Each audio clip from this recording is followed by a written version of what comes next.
We're back on Get Up, and today is the next step in the NFL journey for Ohio State quarterback Justin Fields as he embarks on his pro day. Scouts from all over the league expected to attend his workout in Columbus, Ohio. And it's been sort of an interesting story here. Coming into this season, Trevor Lawrence and then Justin Fields were seen pretty much as locks to be picked 1 and 2 in the upcoming draft. But after an up and down season at Ohio State, the question now is, where will Justin Fields land? Justin Fields arrived in Columbus in 2019 with something to prove. Fields to the 10, Fields to the 5, leaps and lands in the end zone for a touchdown. Leaving Georgia after a turbulent freshman season, Fields found the perfect place to showcase his enormous talent. That first year at Ohio State, he became just the 6th quarterback ever to throw 40 touchdowns and run for 10 more. Fields dials it downfield. It is caught. Touchdown, Ohio State. In fact, his 41-3 touchdown to interception ratio is the all-time single-season record. Those numbers were enough to propel him onto the top of many 2020 preseason draft boards, just behind Trevor Lawrence. He's got all the talent in the world to be a stud at the position. But then, after the stops and starts brought on by the pandemic, Fields' final season was inconsistent.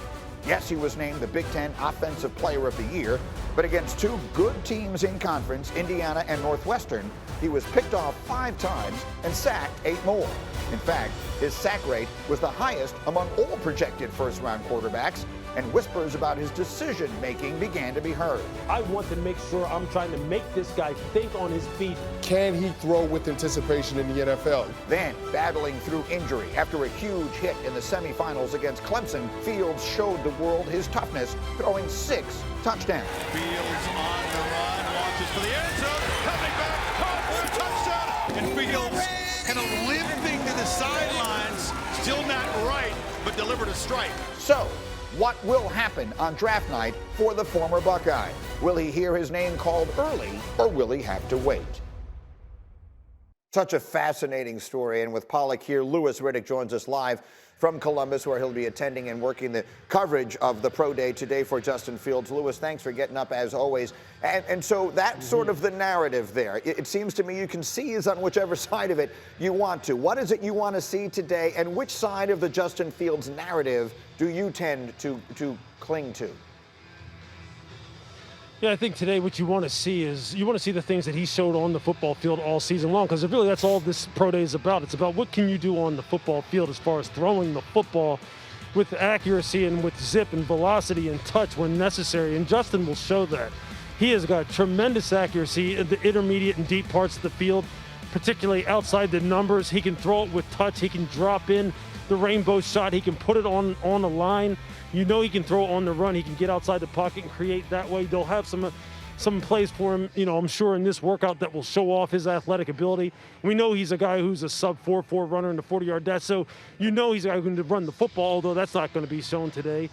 But look, I think, as far as the narrative surrounding Justin, as far as his decision-making under pressure in the 2 big games that you talked about against Northwestern and Indiana, look, I think there's a number of different reasons as to why he had some of those outings, particularly against Indiana, where if you talk to the people around here at Ohio State, they will tell you, look, Justin was trying to do too much in that football game. He was trying to win the Heisman Trophy. He was trying to impress people. And you know what happens when people get outside of the context of an offense as a quarterback, you can wind up making mistakes. So I think, with him, he just needs to get to a place that's going to be patient, that's going to develop his third down passing efficiency and his ability to win from the pocket. But this kid, look, the upside, the sky is the limit with him, and Ryan Day could not be more excited about his prospects at the next level.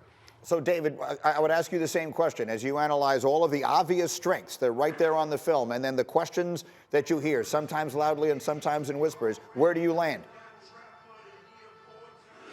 Well, I think the strengths are undeniable. And again, this is nitpick season, and we're going to find those things. I think he's going to be a great NFL quarterback. I really do. I do think it will take time, but I think he's made up of the stuff that is a guy that will continue to improve, will continue to grow, continue to get better. Remember, he pushed for the season, was one of the main spokesmen for the season. He's an incredible leader, just incredible physical gifts. He's, like Lewis talked about, some of those things he needs to work on. He needs to work on checking the football down. He needs to work on his ability to handle pressure and know his answers really, really quickly. Today, by the way, Greeny, there ain't a daggum thing he can do. It's a pro day. He's throwing on air. Everybody looks good on air, so I'm not worried about that. Now, if we're going to throw the 40 in here, if he hits 4.3 something at 2:30 or 2:25, good Lord. Now you start to go, listen, I mean, even 4.4 for that matter, by the way. You just go, I can't deny it. I can't deny that the upside and the ceiling for this guy is as high as anybody in the draft.